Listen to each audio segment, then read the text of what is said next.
Today, let's talk about thrillers from the 1990s. This list includes 8 films that rely on paranoia, obsession, and bad decisions, and it just so happens they're all R-rated. Hopefully you're okay with adult cinema. Pacific Heights follows a young couple who pour all their savings into an expensive house in San Francisco's Pacific Heights, hoping to cover the mortgage by renting out downstairs apartments. One tenant is ideal, the other is Carter Hayes, a smooth-talking drifter played by Michael Keaton, who quickly turns into a nightmare. Hayes stops paying rent, exploits tenant protection laws, and twists the legal system so completely that the homeowners end up paying him money, and are eventually barred from entering their own house. He's given almost no clear motivation beyond pure malice, which makes him feel less like a fully formed character and more like a destructive force dropped into their lives. This is a remarkably black and unusual kind of thriller. Instead of knives or masked killers, the film builds tension out of escalating bills, rejected bank loans, and legal loopholes that become weapons.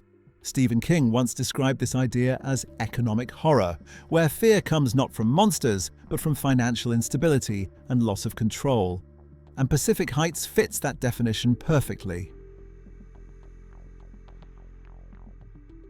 Dead Again, directed by Kenneth Branagh, feels like the kind of thriller Alfred Hitchcock might have made, even if the idea itself is a bit more fantastical than anything Hitchcock ever attempted. Branagh stars opposite Emma Thompson, who was his wife at the time, playing a private detective and a woman suffering from amnesia whom he gradually becomes involved with. While he tries to help her uncover who she really is, she's plagued by disturbing memories that seem to belong to a past life. Those sequences are shot in black and white and styled like a 1940s murder melodrama. In them, a husband is convicted of killing his unfaithful wife, both played again by Branagh and Thompson, and before long, the past starts bleeding into the present. The film works as a strong showcase for Branagh's dramatic instincts and plays like a clear homage to classic melodrama. There's also a memorable supporting role from Robin Williams as a disgraced psychologist who gets pulled into the idea of past life regression.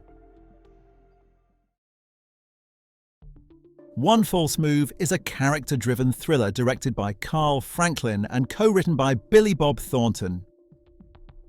Thornton also appears on screen alongside Bill Paxton, who gives what many consider the best performance of his career. Paxton plays a small-town sheriff stuck in a quiet life, clearly bored and eager for something bigger. That chance comes when he gets pulled into a manhunt involving 3 dangerous criminals heading toward his town. From there, old secrets start surfacing and the calm surface of the town begins to crack. The film balances tension with emotional weight, letting the characters drive the story rather than non-stop action. It's gripping, but it also hits hard on a human level, which makes it all the more frustrating that One False Move remains so overlooked. Red Rock West never received a wide theatrical release in the United States, but over time it has come to be seen as a cult classic.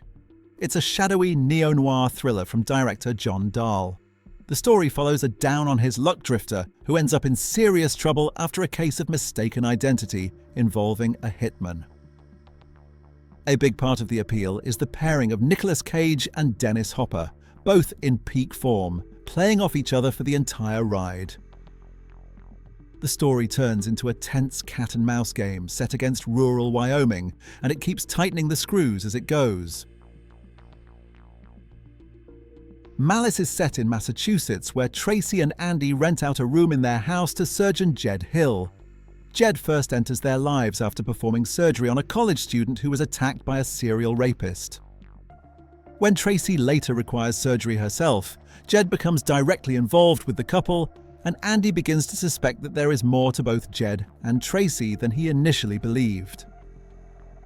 The film fits squarely into the late 80s and early 90s cycle of erotic thrillers and so-called yuppies in peril stories.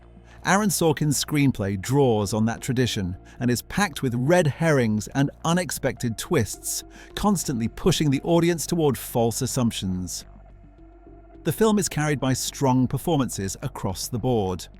Bill Pullman plays Andy as gentle and sympathetic, while Nicole Kidman gives a slippery performance that repeatedly shifts the audience's loyalty.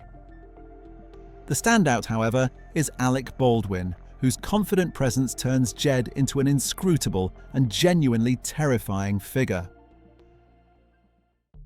The game was directed by David Fincher and didn't make a huge splash at the box office when it came out. Over time, though, it's built a reputation as one of the more unsettling and overlooked mystery thrillers of the decade. The film stars Michael Douglas as Nicholas Van Orton, a wealthy investment banker who receives an unusual birthday gift from his brother Conrad, played by Sean Penn. Conrad signs him up for an experience run by a company called Consumer Recreation Services, promising it will shake Nicholas out of his empty, controlled life. Before long, things start slipping out of control. The rules of the game become unclear, and Nicholas finds himself pulled into situations that feel genuinely dangerous. The story builds toward a tense rooftop finale that pushes Nicholas to his breaking point. The ending keeps shifting the ground under your feet, forcing you to constantly reassess what you've just seen. Michael Faraday is a college professor raising his son alone after his wife, an FBI agent, is killed while on duty. His life feels stalled until he befriends his new neighbors, the Langs, who quickly become part of his daily routine. They invite him and his girlfriend over for dinners and family outings, and for the first time in a while, things seem almost normal again. That sense of comfort starts to slip when Michael notices unusual building blueprints in his neighbor's study, pushing him to look more closely at who these people really are. The film works as a blend of political thriller and psychological suspense. It constantly asks whether Michael is uncovering something genuinely dangerous or simply letting his grief and fear take over.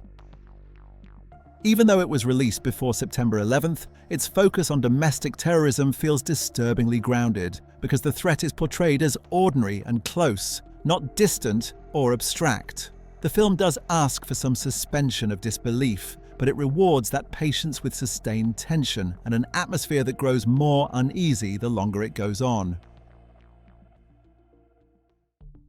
When A Simple Plan came out in 1998, it didn't attract much attention, but over time it built a strong cult following. Today, it's often mentioned as one of the best thrillers of the decade, which says a lot considering how strong the genre was in the 1990s. At its core, the film is a moral story about greed. Bill Paxton and Billy Bob Thornton play two brothers who, along with their friend, discover a crashed plane in the snowy landscape of Minnesota. Inside, they find $4.4 million. After a long discussion, they decide to hide the money, bringing Paxton's wife into the plan as well. The idea is simple: keep it secret and wait. But that plan starts to unravel when a man claiming to be an FBI agent arrives in town.